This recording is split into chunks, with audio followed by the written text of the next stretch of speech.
বন্ধুরা, good morning. আমি পিউ, আমার ছোট্ট সংসারে নতুন আরও একটি ব্লগে তোমাদের অনেক অনেক ওয়েলকাম আর অনেক অনেক ভালোবাসা। তো বন্ধুরা, সবাই কেমন আছো? আশা করছি সবাই ভালো আছো, সুস্থ আছো। আর এইদিকে আমরাও না বেশ ভালো আছি। আর আজকের দিনটি হচ্ছে গিয়ে ওই মঙ্গলবার, তোমাদের সাথে নিয়ে ব্লগটা কিন্তু সকাল থেকে স্টার্ট করে দিলাম। এখন বাজে প্রায় ওই 6:30 না। আর বন্ধুরা, এইদিকে আমি এই যে দেখতে পাচ্ছ ব্রাশ করে নিচ্ছি। মামা কিন্তু স্কুলের জন্য বেরিয়ে গেছে। আর কি বলো তো, এখন জাস্ট আমি কিছুক্ষণ বসবো 1-1.5 ঘন্টা, তারপরে আমি ফ্রেশ হবো আর কি। কারণ এখন ব্রাশটা জাস্ট করে নিচ্ছি, নয়তো সকালে উঠে ব্রাশটা না করলে পরে না আমার পুরো গা ঘাটতে থাকে, প্লাস পেটটাও না পুরো ঘাটতে থাকে, জানো তো। আমি পারি না এরকম ব্রাশ না করে থাকতে। তো ব্রাশটা করে কিছুক্ষণ ভাবছি যে ওই বললাম আগেই যে 1-1.5 ঘন্টা একটু রেস্ট করব, তারপরে ঘুম হয়নি রাতে একদমই, কয়দিন থেকে এরকমই হচ্ছে। ভাবছি একটু এমনি বিছানায় গড়াগড়ি করবো, শোবো না আর কি। তো ঘুমাবো না আর কি, যেটা কথা। তো এমনি আর কি গড়াগড়ি করবো ভাবছি। তো যাই হোক, এই যে গেটটা লক করে দিলাম, লক মানে এমনি জাস্ট লাগিয়ে রাখলাম। মামার বাবা তো চলে আসবে একটু পরে। তো আমি এখন ওই ঘর দোর এগুলো সব ঝাড় দিয়ে নিয়েছি, ঘরটরগুলো পরিষ্কার পরিচ্ছন্ন করে নিয়েছি। আর বলতে পারো উঠোনটা আমি ঝাড় দিতে পারি না, কারণ এত বড় উঠোন তো, আর নিচু হয়ে আমি বেশিক্ষণ থাকতে পারি না, কোমরে ভীষণ ব্যথা করে, বিশেষ করে সিজারের পর থেকে আমি উঠোনটা ঝাড় দিতে পারি না। এটা যেটা সত্যি সেটাই বললাম, মিথ্যা বলে তো লাভ নেই। আমি তো বলতেই পারতাম যে হ্যাঁ উঠোন ঝাড় দিয়েছি, কিন্তু না বন্ধুরা, আমি যেটা করি না সেটা কেন বলবো বলো। তো ওই আর কি। তো বন্ধুরা, মামা চলে গেল স্কুলে, আর এখন বাজে ওই 6:30 নাগাদ। তো 5 মিনিট আগেই গেল। তো ওই আর কি। তো আজকে ওয়েদারটাও কেমন মেঘলা মেঘলা করে রয়েছে, জানি না কখন বৃষ্টি চলে আসবে চট করে। তো ওই কারণে মামাকে চটপট করে না স্কুলে পাঠানো হলো। আর কামাইটা তো অনেক পড়ে গেছে না, স্কুলে না গেলেই নয়। তো আর কি 6:30 বাজে, চলো তোমাদের দেখাই। আমাদের হইতে যদিও 6:45, এই যে দেখো, এই যে আমাদের হইতে জানোই আমাদের ঘড়ি হচ্ছে 15 মিনিট ফাস্ট, সে কারণে এখন 6:30 বাজে, আগেই বললাম। তো চলো এখন একটু মোবাইল দেখো, কী করবো বসে বসে। পরে একবার বিছানাপত্র তুলে তারপরে মানে জামা কাপড় ছেড়ে নিয়ে তারপর আর কি রান্নাঘরে যাবো, ঠিক আছে। চলো তাহলে বন্ধুরা, ঝটপট করে বিছানাটা আগে গুছিয়ে ফেলি। বিছানাটা গোছানো হলেই মানে অনেক কাজ আমার মনে হয় কি কমপ্লিট হয়ে গেছে, ঘরের অন্তত বেডরুমে। তো চলো ঝটপট করে যে গুছিয়ে নিই বিছানাটা, এখন তো মাম্মা নেই, আরামসে গুছিয়ে নিতে পারবো। আর আগেই বললাম এখন মানে রান্নাঘরে ঢুকছি না, এখন তো ঢুকে লাভ নেই, এত সকাল সকাল কী করবো রান্না করে বলো। আর রান্নাঘরে পরে ঢুকবো। তো এখন কিছুটা টাইম একটু রেস্ট করবো। ওই আগে বললাম যে কদিন থেকে ঘুমটা একদম হচ্ছে না বললেই চলো। যতই চোখ বন্ধ করে থাকি, সত্যি বলছি, একটুও ঘুম ধরে না, কেন জানি না। আমি এই কারণের জন্য না আমি কফি খেতে পারি না, জানো তো। আমার কফি খেতে যে কী ভালো লাগে, কী পরিমাণে ভালোবাসি, তোমাদের মানে তোমরা না দেখলেই বুঝবে না, না দেখলেই নয় আর কি। ভীষণ ভালোবাসি, কিন্তু বিশ্বাস করবে না, কফি আমার দুটো কফি এভাবে নষ্ট হয়ে গেছে। মানে ওই একদিন 2 দিন করে খেয়েছি। মানে আমার যেই দিনই খাই আমি কফি খেলেই না আমার না ঘুম উড়ে যায় রাতে। ইদানিং আমার তাই হচ্ছে, চাও খাচ্ছি না তাও দেখে ঘুম উড়ে যাচ্ছে, মানে কি করব যে বুঝতেই পারছি না। তো যাই হোক, ওই যে রেস্ট ফ্রেস্ট করে নিয়ে তারপরে কিন্তু মানে স্নান অ্যাকচুয়ালি বলা চলে না, মানে গায়ে জলটা ঢেলে জামা কাপড় ছেড়ে এই যে দেখো ফ্রেশ ট্রেশ হয়ে আমি কিন্তু কিচেনে চলে এসেছি। আর কিচেনে এসেই সর্বপ্রথম কাজ হচ্ছে আমার বাসনগুলো গুছিয়ে নেওয়া, কারণ রাতে যে বাসনগুলো ভিজিয়ে রাখি সব স্ল্যাপের উপর দিয়ে রাখি, আদারওয়াইজ যদি ঝুড়িতে রাখি তাহলে জলগুলো সব নিচে পড়ে যায়। আর এখানে স্ল্যাপের উপর রাখলে কি জলটা ঝরে বেসিন দিয়ে বেয়ে চলে যায় বাইরে ড্রেনে। তো ওই কারণে আমি স্ল্যাপের উপরে রেখে দিই সবসময় ধুয়ে। দুপুর টাইমটাও তাই করি। তারপরে আমি গুছিয়ে র্যাকে বা নিচে ঝুড়িতে আমি রাখি, ঠিক আছে। তো চলো এখন এই যে মোছামুছিটা করে নিই, মোছামুছি করে নিয়ে আর তারপরে ভাতটা বসিয়ে দিব একদিকে, আর একদিকে চাটা করে নেব। আর আজকে কাঁচা কলা তরকারি করবো, তো তাই জন্য ওই দেখলে কাঁচা কলা আলু এগুলো সব জলে ভিজিয়ে রেখে দিলাম, কারণ কেটে রেখেছিলাম রাতে আমি, ওই কারণে আর কি এখন ভিজিয়ে রাখলাম, তাহলে ভালো হবে। দেখো ফ্রিজে কেটে রাখা সবজি দেখবে একটু কেমন যেন হয়ে যায় এখন, বিশেষ করে গরমের দিনে। তো ওই কারণে আমি কী করি বলো তো, একটু জলে ভিজিয়ে রেখে দিই। আর কাঁচা কলা তো কষটাও বেরিয়ে যাবে, খেতে ভালো হবে।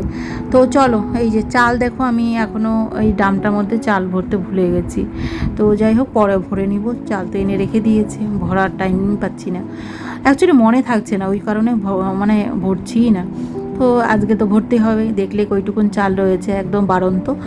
তো চলো ঝটপট করে ভাতটা বসিয়ে দিই বন্ধুরা।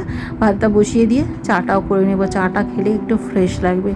ওই সকালে উঠি তো, আর যেহেতু ঘুম হচ্ছে না বললাম আগেই, সেহেতু চাটা না খেলে সকালবেলা একদম ভালো লাগে না। কয়দিন না চা খাইনি, ভালো ছিলাম সত্যি বলতে। এখন আবার চাটা স্টার্ট করে দিয়েছি, যেহেতু এখন একটু শরীরটা ভালো হয়েছে, চাটা খেতে ভালো লাগছে, সেহেতু আর কি চাটা খাচ্ছি। তো এই যে আমি, চলো বসাই আগে ভাতটা, তারপরে নয় কথা বলছি তোমাদের সঙ্গে। চলো তাহলে বন্ধুরা এখন চাটা বসাই। আর চাটার পরিমাণ আজকে দেখাই তোমাদের একটু। চাটার পরিমাণ একটু আমি বেশি করব, ঠিক আছে। চা আজকে ওই যে বললাম ঘুম হচ্ছে না বলে ভালো লাগছে না, তাই ভাবছি যে চাটা আজকে একটু বেশি খাবো। এই যে দেখো কতখানি বসিয়েছি আমি, সম্ভবত এতটাই চা বসাই। কাপটা কিন্তু অনেকটাই বড়, তোমরা বুঝতে পারো কি না জানি না, অনেকটাই বড়। তো এতটাই জল বসাই, আর একটু ভালো মতো জ্বালিয়ে নিই, তখন দেখবে চাটা একটু শুকিয়ে আসবে, মানে জলটা একটু শুকিয়ে যাবে। এদিকে চা বানাতে গিয়ে দেখছি চিনি শেষ, এত রাগ ধরে আমার, মানে মানে বিশেষ করে চা বানানোর টাইমে যদি দেখি এটা নিয়ে কৌটোতে, সেটা নিয়ে আমার মাথাটা গরম হয়ে যায়, জানো তো।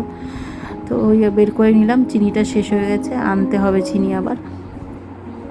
তো এই যে দেখো ভাত বসিয়ে দিয়েছি, চাটা দেখলেই। আর চলো এই যে দিকে দেখাচ্ছি, আমি কাঁচা কলাগুলো জলে না ভিজিয়ে রেখেছি, জানো তো। এই যে দেখো, এখানে মাছের আলুও রয়েছে, তো এতগুলো তো আলু দেবো না। আর এই যে দেখো আলুর কী মানে অবস্থা, এখনকার আলু না খেতে আমার ঘেন্নাই লাগে, যেটা সত্যি কথা।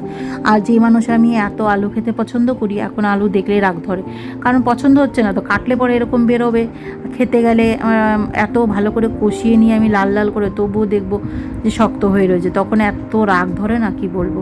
তো মাছটা অনেকক্ষণ আগেই বের করে রেখেছিলাম, জানো তো, সকালবেলা।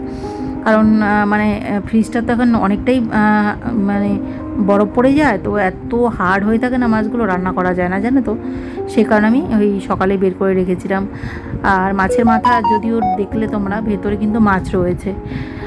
আর এই যে তারপরে আমরা বলছি কেন, আমি এই যে চা খেতে বসে গেলাম। মামার পাপা স্কুল থেকে এসে ওই উঠোনটা ঝাড় দিচ্ছে, আমি এখানে চা খেয়ে নিচ্ছি বন্ধুরা। আর এই বিস্কুটগুলো কদিন থেকে খাচ্ছি না বলে না ড্যাম হয়ে গেছে, জানো তো।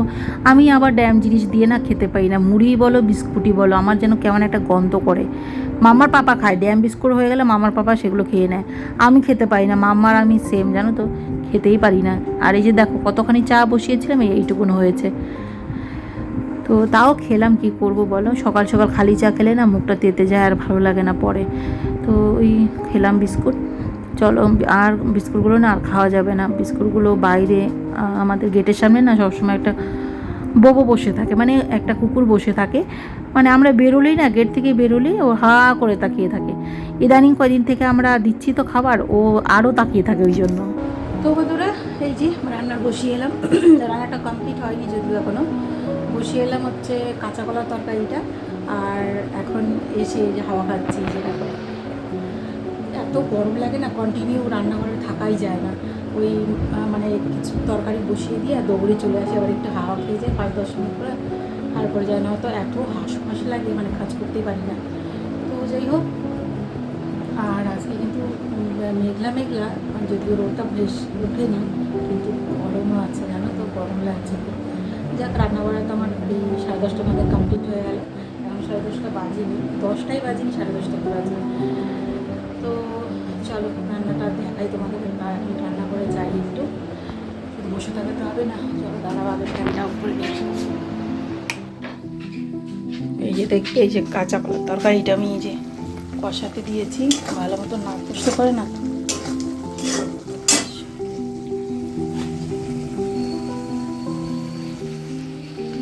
মাথাগুলো পরে ভাজবো। আর এই তরকারিটা একটু দেখাই তোমাদের।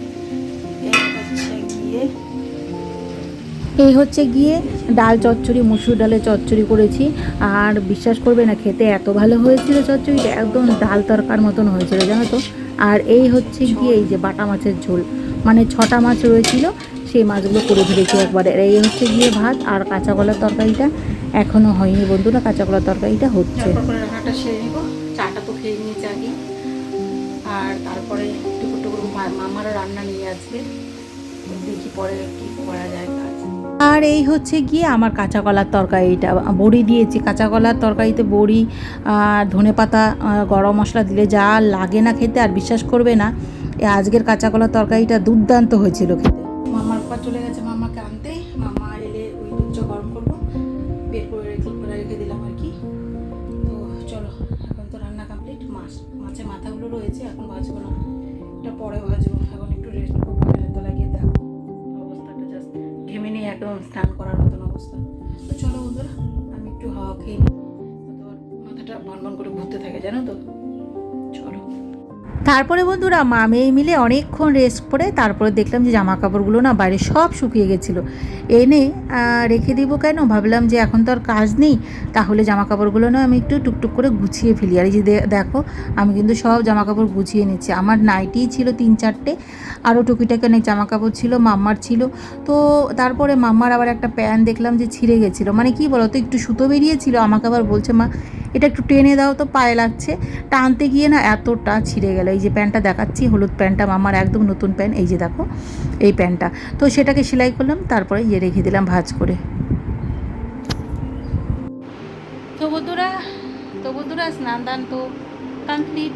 আর বড্ড গরম লাগছে আজকে, জানো, হেভি গরম। ওই ঘরেই বসলাম, ওই ঘরে গিয়ে দেখছি মাম্মা পুরো বিছানা ভর্তি খেলনা বাটি নিয়ে বসেছে। আমার এক বিন্দুও জায়গা নেই ওখানে, যে আমি ফ্যানের তলায় বসে চুলটা শুকাবো, সেই কারণে ওখানে আর বসলাম না, চলে এলাম এই ঘরে। আর আমি ভাবলাম যে এই ঘরে বসে একটু চুলটা অন্তত শুকিয়ে নিই আর ভিডিওটা পোস্ট করে নিই, আর কিছুটা এডিটিংও করবো। ভয়েস ওভার তো আর আজকে দেবো না, ভয়েস ওভার পরে করবো, তো মানে কালকে দেবো। তো যাই হোক, এই সব পুজো দিলাম, পরে খেতে বসবো, চুলটা শুকিয়ে নিলে আর কি। এই হচ্ছে মাত্র পুজো দেওয়া হলো গোপাল সোনার, এই যে দেখো, ঠিক আছে, সোনাকে মাত্রই পুজো দেওয়া হলো।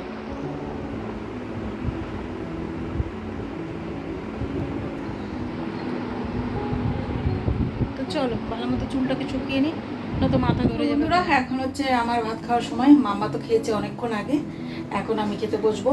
আর এই যে বাদাম চিট নিয়ে বসেছে, দেখো ভাত খেলে একটা এক্ষুনি বাদাম চিট নিয়ে বসছে। আমাকে বলছে যে ফ্রিজে দেখেছে আর আমাকে বলছে তুমি কেন বলনি আমাকে বাদাম চিট রয়েছে ফ্রিজে, বলো তো দেখি। মানে যাইছে তাই। আর এই যে দেখো এখন খেতে বসছে, আর আমি মানে খাচ্ছে আর কি বাদাম চিটটা। ও খেয়েছে অনেকক্ষণ আগে, 7 ঘন্টা হবে ভাত খেয়েছে। তো আমি এখন খেতে বসবো বন্ধুরা, চলো ভাত বেরিয়ে নিই ঝটপট করে। আর জানো তো আজকে একবার সকালে যে ভাতটা করেছিলাম সেই ভাতটাই রয়ে গেছে। মানে কি বলো তো, আমি তো 3 বেলা ভাত করলে 3 বেলায় গরম গরম খাই, ঠান্ডা ভাত খেতে একদমই ভালো লাগে না। কিন্তু আজকে ভাত রয়ে গেছে বলে দুপুরবেলা আর ভাত করলাম না, শুধু এই যে এখন খেতে বসে যাব, বেড়ে নিচ্ছি। চলো বন্ধুরা ঘরে গিয়ে মানে আরাম করে একটু খাই। তো এই যে বলতে বলতে কিন্তু নিয়ে চলে এসেছি ভাত। চলো এখন ঝটপট করে খেয়ে নিই বন্ধুরা, প্রচণ্ড খিদে পেয়ে গেছে। আজকে একটু লেবু নিয়েছি, টক জাতীয় জিনিস আমি কমই খাই, তোমরা জানো আমি সবসময় বলি। জানো তো আমার গন্ধরাজ লেবুটা দিয়ে খেতে হেব্বি লাগে, সেই কারণে নিয়ে বসেছি। তো বন্ধুরা ব্লগটা আর বড় করছি না, চলো নেক্সট ব্লগে আবার দেখা হচ্ছে। টাটা, সবাই ভালো থেকো।